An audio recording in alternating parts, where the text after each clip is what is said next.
Madam pregnancy టైంలో mood swings అట్లాగే morning sickness అనేది ఎక్కువగా వింటూ ఉంటాం. అసలు ఎందుకు వస్తూ ఉంటాయి ఇట్లా?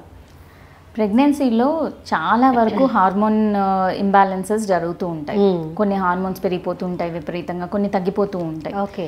ఇది ఎస్పెషల్లీ ప్రీమెన్స్ట్రల్ సిండ్రోమ్ మీరు వినే ఉంటారు. అంటే పీరియడ్స్కి వచ్చే ముందు వాళ్ళకి అప్పుడు కూడా మూడ్ స్వింగ్స్ ఉంటాయి.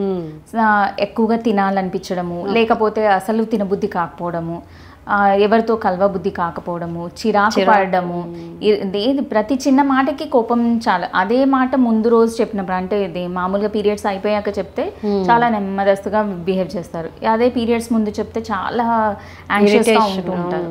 ఇది పిఎంఎస్ అంటుంటారు. ఇలాంటి వాళ్ళు ప్రెగ్నెన్సీ వచ్చాక మూడ్ స్వింగ్స్ అనేవి చాలా ఎక్కువగా కనపడుతుంటాయి. ఎందుకంటే వీళ్ళల్లో ఆ హార్మోనల్ ఇంబ్యాలెన్స్ అనేది చాలా వేగంగా జరుగుతూ ఉంటుంది. వాళ్ళకు కూడా అర్థం కాదు. అప్పుడే ఆనందపడుతుంటారు, అప్పుడే బాధపడుతూ ఉంటారు, క్షణికంగా రియాక్ట్ అయిపోతూ ఉంటారు దేనికైనా కానీ. అయ్యో నేను అలా రియాక్ట్ అయ్యాను అని లోన్లీగా ఫీల్ అవుతూ ఉంటారు. అదే కాకుండా ఈ మార్నింగ్ సిక్నెస్ దానికి తోడు, అంటే అధికంగా అదేంటిది వాటి కాల్ చాలా వరకు వామిటింగ్స్ రావడము, లేకపోతే వామిటింగ్ వచ్చినట్టు అనిపిస్తుంది కానీ రాదు, ఏదో తేపుల్లాగా నోట్లోకి వస్తూ ఉన్నట్టు అనిపిస్తుంది, వికారంగా ఉంటుంది, ఏ దాని మీద పని మీద ఇంట్రెస్ట్ ఉండదు, డల్గా ఉంటుంది. అంటే they are entering into a new phase అనమాట. మదర్హుడ్లోకి జనరల్ ఇలా ఎంటర్ అవుతూ ఉంటారు. వాళ్ళకి ఏమీ అర్థం కాదు. ఆ హార్మోన్స్ లోపల వచ్చేసి మెయిన్గా బీటా హెచ్సిజీ హార్మోన్ ఉంటుంది. అది విచ్చలవిడిగా పెరుగుతూ ఉంటుంది అనమాట, అంచెలంచెలుగా పెరుగుతూ ఉంటుంది. మనము మాట్లాడుకున్నట్టయితే కొన్ని హార్మోన్స్ ఎట్లయితే సడన్గా పడిపోతూ ఉంటాయి, ఈ హార్మోన్ అనేది పెరుగుతూ ఉంటుంది. అండ్ అది ఎవరిలో ఎప్పుడు ఎలా యాక్ట్ చేస్తుంది అనేది మనం ప్రెడిక్ట్ చేయడం కష్టం. అంటే ముందు ప్రెగ్నెన్సీలో ఒకటే లేడీలో ముందు ప్రెగ్నెన్సీలో నార్మల్గా ఉండొచ్చు, అసలు ఏమి వాళ్ళకి ప్రెగ్నెన్సీ వచ్చిందన్నది కూడా తెలియకుండా 3 నెలలు అయిపోతూ ఉంటుంది.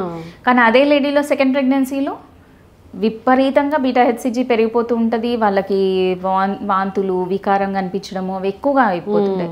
అదే ట్విన్స్ ఉన్నప్పుడు ఇంకా ఎక్కువ ఉంటుంది అవి. సో ఇది చాలా అన్ప్రెడిక్టబుల్గా ఉంటుంది అనమాట. ఎవరికి ఇదేంటి బీటా హెచ్సిజీ అనేది హార్మోన్ పెరుగుతూ ఉంటుందో వాళ్ళకి mood swings and also morning sickness కూడా ట్రీట్మెంట్ ఉంటుంది. ట్రీట్మెంట్ అంటే అదేంటి మూడ్ స్వింగ్స్కి యాజ్ సచ్ ఏముండదు. మనము ఇవ్వాల్సిన అదేంటి మోరల్ సపోర్ట్.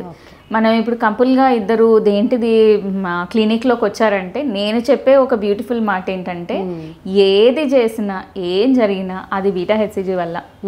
అంటే తన మూడ్ ఫీలింగ్స్ని బట్టి. అప్పుడే దేంటిది ఐస్ క్రీమ్ తినాలనిపించవచ్చు కానీ వెంటనే లేదు నేను ఇప్పుడు తినను, అది తీసుకొచ్చే లోపలే వద్దు అని వేస్తారు.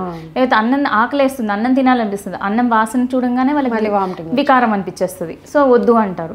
ఇదేమో అర్థం కాదు, పార్ట్నర్కి అర్థం కాదు ఎందుకు ఇలా చేస్తున్నారు. సో అక్కడ చిన్న చిన్న ఇష్యూస్ అయ్యే ఛాన్సెస్ ఉంటుంది.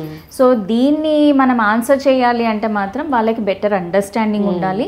ఇది ఈ హార్మోన్ వల్ల అవుతుంది, తను స్వతహాగా చేయాలనుకోవట్లేదు అన్నది వాళ్ళకి కౌన్సిల్ చేసినప్పుడు లీవ్ ఇట్, ఫర్గెట్ ఇట్, ఆ బీటా హెచ్సిజీ మీద వదిలేయండి అని అంటే వాళ్ళు హ్యాపీగా నడిచిపోతూ ఉంటుంది.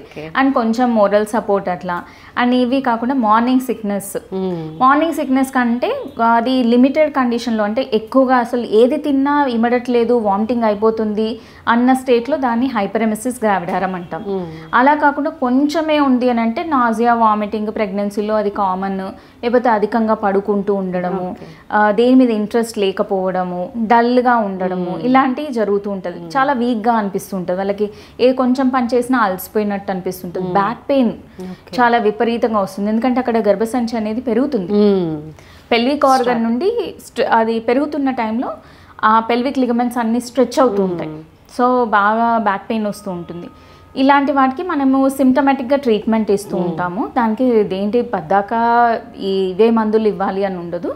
సో వాళ్ళు డాక్టర్ని సంప్రదించి దానికి కావాల్సిన రిక్వైర్డ్ మెడికేషన్ తీసుకుంటే సరిపోతుంది.